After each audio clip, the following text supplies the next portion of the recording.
Sometimes I think we got to ask ourselves that question: do we want to stay on the shallow side of life or move to the deep end of life, in which God becomes our only lifeguard? Willing to be yourself in the sight of people, no matter what people think. I think that's what it's all about. A day in the life as a broker. Bought a car now, so I'm heading to the office. This video right here just gonna give you all a background of what I've been up to since I haven't been in a truck, and we're gonna talk about some of the differences, some of the pros and cons of coming from trucking to seeing the other side or the other perspective, working in corporate or working as a broker in operations, because there's so many different levels and things into trucking that it ain't just about driving.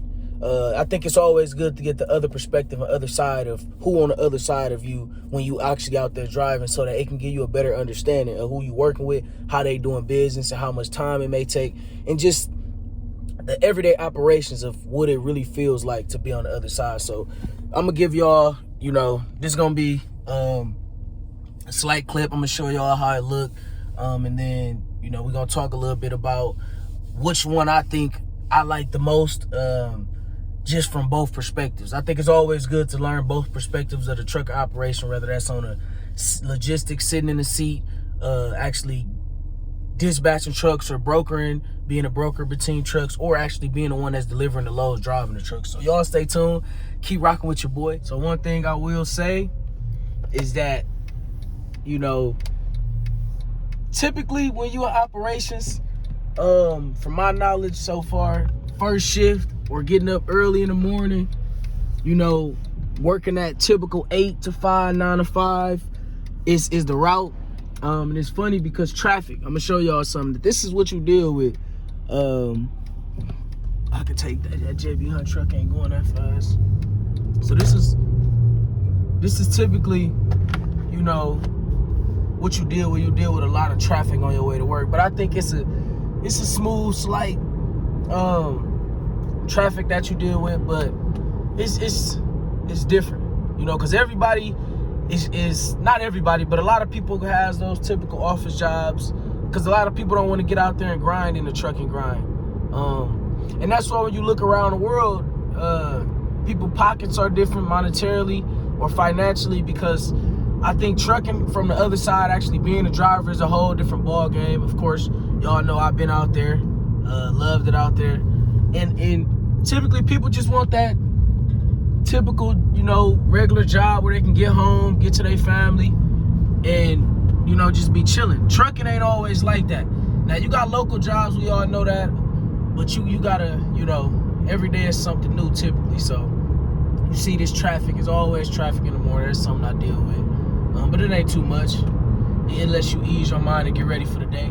Now one thing I will say is, from being on the other side of trucking, dealing with other drivers, other people who don't really have respect or don't communicate that well, or who just in trucking solely for the money, that's where it can become a little more rough at, because the whole name of the game on the other side of brokering and dispatching and things like that is building relationships with not only customers, but building relationships with carriers and a lot of the drivers out here. But not a lot of people care for that.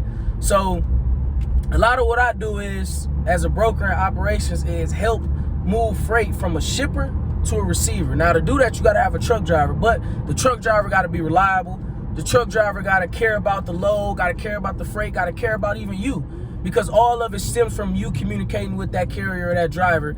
And a lot of people just want to, pick up their load and do what they do, be late. That don't happen like that. And me coming from the trucking side, I understand that, because if you late, you miss out on money. If you late, you may not never get a load like that again. It's just many different factors. So now I'm on the other side trying to express value to the carriers like that, which I think that with that type of experience that I got there, it helps. But it's just all on learning how to be patient and understand that sometimes drivers don't speak English, carriers don't speak English, and you got to be able to work with them, because obviously if they got the truck, you got the freight, you need that truck, you need them. So man, this sun is going crazy.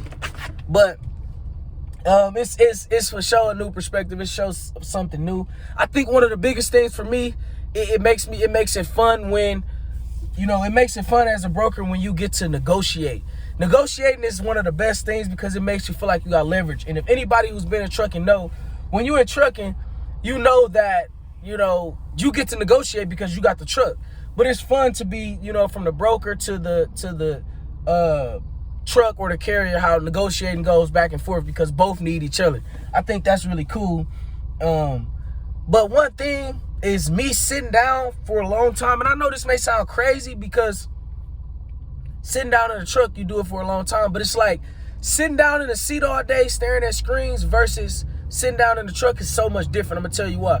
Because every single time you drive, you going into, you looking at something new, you seeing something different, you getting the experience, a different fresh feeling of where you haven't been, and it's more of a sense of freedom. Now I don't know about, you know, y'all, but when you getting micromanaged, it's different from in the truck. Nobody's micromanaging you in the truck because typically it's just you in the truck. And I think that's really huge for people like individuals like myself who got the entrepreneurship mindset, or we got that mindset that you know it ain't just about being the boss, but you gonna create big things. So for me, the freedom in trucking is for sure one of the biggest things that's a differential from sitting in the seat, being in the operation side. But for some people, like me, I'm not a fearful person. I'm not a fearful guy, so I'm not really afraid to take on the challenges that trucking hold. I think a lot of things sitting down in a corporate sense, all of it becomes so repetitive that it becomes boring. Somebody like me, I need a challenge every day. I need to, you know, feel like I'm taking on something new so that I can share those experiences, so that it can stay, you know, it can just always feel joyful. So that's just a little bit, but we're gonna head over to the corporate office. I'm gonna film a little bit of me in the operations, and y'all stay tuned. Just wanted to give y'all a little feedback, so we're gonna jump into the next clip. Y'all stay tuned. All right, for sure, one of the differences that I like is that you get to get clean. That right there, you can't put a price tag on that, because that's the thing, you know. When you out there trucking, you got to get dirty. You know, you can't look this clean and be out there driving on a day-to-day basis. So I think that's one of the good things about actually, you know, sitting in a different seat, is you get to look this clean, you know, feel this good on a day-to-day basis. But we heading into the lab, into the office. Y'all stay tuned. Just had to throw that in there. Man, it feel good to look good, feel good, and be good. So as y'all can see right here, I'm on a call with a carrier. A carrier is a company that has drivers to get this freight delivered. So I'm just getting that basic information, to make sure that they, you know, good inside of the portal, that they're able to deliver loads, that they don't have, you know, a bad record as far as a carrier, and that they're reliable for it. A lot of times it's me just typing in their information, make sure everything aligns up so that when they do get booked on a load, none of the pickup numbers and things like that are wrong. So you'll see me here just getting, you know, driver's name, carrier information, and simple things like that, which it's actually pretty cool. Just, you know, utilizing that degree that God has blessed me to have, and the education that, you know, I've been blessed to have. So yeah, this is kind of what it's a simple thing of doing, is just, you know, consistently typing in information and making sure this information is accurate and efficient. So if you can see right here, I'm actually negotiating. I think this was 1,255 miles for about $2,700. He was trying to get me to go a little bit above that, but I wasn't going for that. I was, you know, staying steady, staying firm on what our rate was so that we may make a profit. And also the driver or carrier may continuously, you know, make a profit so that the operations for both of us can win. So yeah, we don't have that in there. Our max buy right now is $2,800, and that's as much as we go. Here, literally on the phone, that does not want to get taken off of hold. I'm trying to get her taken off of hold. She needs this pickup number for delivery, and I completely understand that they've been waiting there for a while, but I'm I might have to just, end this call because I got to get other calls coming in so that I can continuously help other people get either pickups or get their delivery solved. So a carrier was actually struggling with a pickup number right here, and I had to assist them and get some different pickups because sometimes the pickups don't match on the bill of lading, and you got to be able to, make sure that the pickup numbers receiver or shipper so that this load could be received or, it can be picked up for delivery. Sometimes this can be a hassle because sometimes it'd be miscommunication with the sales rep and the pickup number. So just getting that squared away and staying patient and helping as much as possible. I'm gonna get you over to this extension right now. Did you get down the kids list? Yeah, so look, y'all see we out of here. Another day of the grind. Got to show y'all a little bit of what we do. It's much more than that, but one thing I am gonna say is that monetarily, the value for sure decreases, but the knowledge level increases. I think sometimes you can't put a price tag on the knowledge and experiences that you get and that you could take, to different positions in life. So that's what it's about.